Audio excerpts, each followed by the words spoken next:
ddala kitalo nnyo kitalo ddala eri abantu baffe aba Kigoogwa, eri abantu ba municipal y'e Nansana, eri bannawakiso, eri Uganda.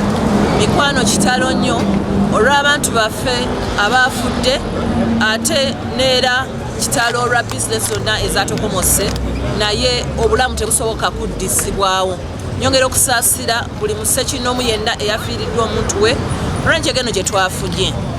Naye nsaba n'obuwombeefu si bantu bawakiso bokka, mbasaba bannayuganda buli we tulaba amafuta, kubanga okusinziira ku kye twagambiddwa driver yayogedde n'akivaamu.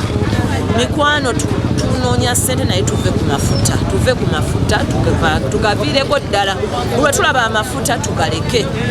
Bannayuganda tumalirire, tuleke amafuta, buli kimotoka we kigwa tudduke wala, tetuddamu kisemberera. Nsaba tukwatire wamu ensonga eno tulabe nga tugivunuka. Era nsaba ne gavumenti, bino bye bimu byetwala mu parliament, tuddemu tufune fire brigade points. Tetusobola kubanga fire brigade nakati ekyali eri mu Kampala mukka. Jamu gwe bayiseemu abapoliisi okumanuvaringa bakutuuke ku point eno, eyo time lag yabadde nnene nnyo. Twetaaga fire brigade points, era ensonga eno njala kugitwala ku parliament mu bwangu ddala, tulabe nga waliwo ekikolebwa ku nsonga zino eza highways. Ne ministry yali etusuubiza ti ebimotoka ebinene, ebimotoka ebizitowa tebigenda kutambulanga misana, bitambulenga kiro kasita okuntu kubanga kulina kye kukutte nga ne weight yaayo y'amaanyi. Naye ensonga zino za national level, ffe eky'abantu katukole ogw'okuba nti bwe tufuna accident yonna twewale okudestroyinga scenes zino, naye twewale ozisemberera kubanga tulina kye tusobola okutaasa. Mukama awumuze mirembe emyoyo gy'abagenzi bonna, era katukwatire wamu tulabe nga tulina okubaako gavumenti kyezzaawo mu nsonga zino. Nga temaka security response point, naye kikyatumenya nnyo era tukyetaaga minisita wa internal affairs ayongere era gye, kubanga ng'oggyeko nti fire brigade yabadde ekawala ne response time tosobola kubala 1.5 hours tufunye accidents tulina scene nga tewonabeerawo security organ etuuka ku scene eyo, kubanga ebimu tebiba byakuteekako obuteesimazi naye n'okuziyiza abantu okusembera that scene. Nga kati such a scenario kuba kiba kirina okukolebwa nga tewannabeerawo muntu yenna afa. nga bwe tulaba kati tetulina kuyingira wano abantu balina kukoma wano so ndowooza waliwo ebintu tulina okukwatira wamu Ministry of Internal Affairs ekirungi erina point erina statement gyegenda okujja etuleetere ndowooza nekino tujja kiba tukiwuliriza. As the woman MP for Wakiso District, I condole with all the families that have lost their dear ones. Kitalo nnyo. It's a pity we lost people, we lost lives. I also really come to send my sympathies to all people who lost their property, to everyone who lost anything within this accident. But I come and ask all Ugandans, wherever you're, not only Wakiso people, please, wherever we see a scene of fuel tank going down or anything as far as an accident is concerned, let's keep away. Let's take this as a kingdom. Let's take this as a basic. Ugandans, wherever we are, true, we are interested in money, but let's run away wherever we see any accident. I call upon Ugandans, fellow MPs, let's do our best to sensitize everyone and see that Ugandans are in a better state and see that we save lives wherever we get such accidents. There are times when we had talked about ensuring that heavy trucks, fuel tanks can travel at night. This one are some of the matters that are supposed to be handled at national level, and these are the some issues I'm taking to Parliament of Uganda. But that aside, we also need fire brigade points. We cannot rely only on Kampala station. No, the traffic jam, the distance they take, the response time is not as expected. We need to have points at different corners in the country, in regions, and for Kampala Metropolitan, it needs a special case. So we request government to come up as fast as possible to see that some of these issues are handled.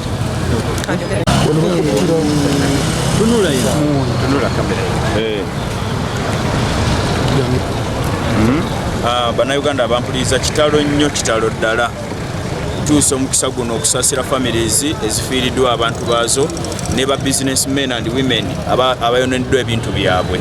Naye njagala okukubira omulanga government bw'otunuulira Kigoogwa 15 mpaka Kigoogwa 16 wano waliwo siropu ate nnene nnyo. Ate siropu eno nejjange erinamu cross road eya buwambo migadde. So government njukubira omulanga nti mutuwe humps. Bwe mwaleeta humps mwaziteeka wali business wali factory we mwateeka hump. Kati nga bw'ogenda mu 14 waliwo hump, bw'ogendere ku factory ya biscuit waliwo hump. Naye ate ne mwerabira abantu b'Ekigoogwa. Eno emmotoka si yeesoose okugwa. Emmotoka nnyingi nnyo zigwa wano lwakuba nti eno ebadde y'amafuta n'eyokya ne capturing attention y'abantu. Emmotoka nnyingi zigwa wano olw'ensonga siropu nnene nnyo ekavalinga almost kilometer number. So government mbakubira omulanga era nga mbasaba abali responsible naddala Ministry of Works mutuyambe mututere humps Ekigoogwa mu 15 ne 16 we muyinza okutaasa n'okugendeeza ku bubenje obw'emmotoka obutwala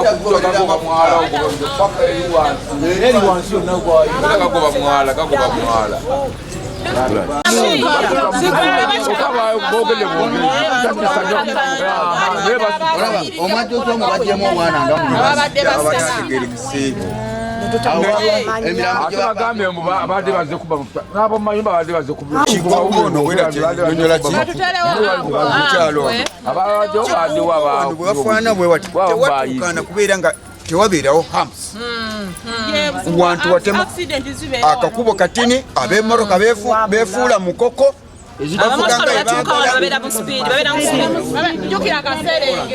kale twagala Kigoogwa naye abadde adduka kubanga agambye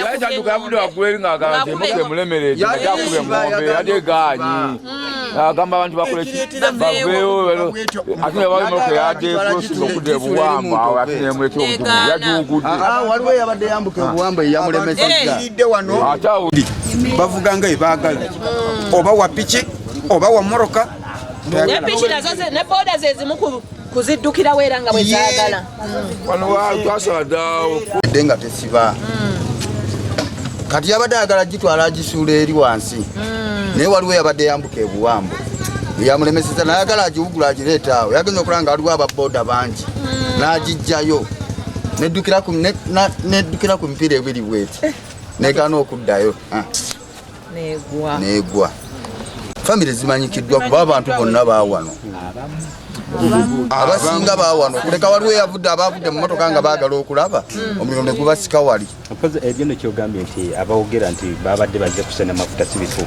Baadde tebazze kusena mafuta, baadde tebazze kusena mafuta, baadde bazze kulaba. Bonna baafudde, bonna ab'amaduuka baafudde. Ababadde mu nyumba. Kati omukazi yabadde awo ow'edduuka yafiiriddemu n'obwana bwe bubiri. Olina abasinga temwajjewo kintu kiramu kyalo. Eyo mubajjemu obuvubuka nga muna, obwana nga 8. Obwafudde.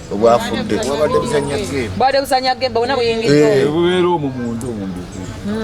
Bapanze awo emirambo 16. Then 16 kuba tugezaako okufuna figa okuva ku 10 gye baadde batukoze eki. Bapanzewo 16 batuloza tutte emirundi 2. Wafa wali tebaga kunoza kwatuukiriza awo bajjewo 16. waliwo ndo ate babayidde bangi. Wate tusobola kukyeranda olingira wano era tulaba omuliro nga bwe gwali kutambula.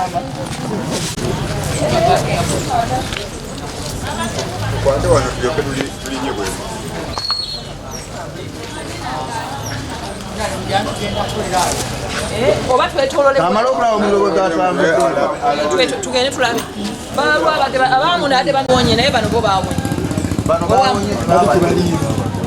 naye nga ki ebisinga byayidde so gwatambudde paking bire ebitooke byetulabe mulimu abantu abafudde nga tebabirinako tebamanyi na kiri wali gwatambudde eno olina gye tulengera bakomye eri wansi eri ku kimotoka ne kukolaki Anti amafuta alaga. nga bwe gatambula bakomye eri wansi wali okudde ekipaketi ogende eno yabadde lutu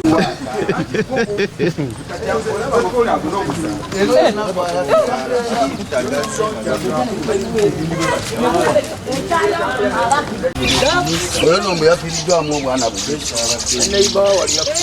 kati olredi gwali bakuconnectinga ku basanyalaze agali muki eri wala bakuukutinda kutuukayo gwaserengese fa kuba guno mwala gukka wali wansi paka eri emmanga kati oyo mukyala nanyini wali enyumba yayiridde